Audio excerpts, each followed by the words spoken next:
விஜயின் கூட்டத்தில் கூட்ட நெரிசலில் சிக்கி 29 உயிர்கள் இப்போது பலியாகின்றன.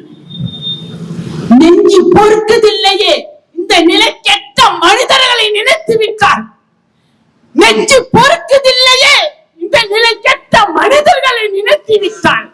இந்த பாசிச ஆட்சியை நிறுவதற்காக கண்மூடித்தனமாக மூடாத்மாத்தனமாக ஒருவரை எக்ஸ்போஸ் செய்கிறது. சிந்திக்க வேண்டிய நிலையில் நாம் இருக்கிறோம். எவ்வளவு கொடுமை, எவ்வளவு கொடுமை கண் முன்னாடி நடக்கிறது.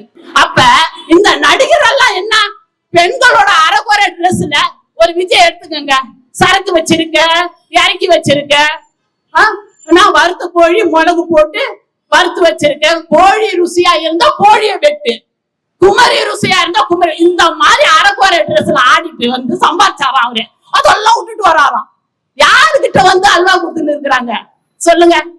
அவங்க பின்னாடி இப்படி போயிட்டு இருக்கிறாங்க மக்கள், நம்ம மக்கள். ஆனா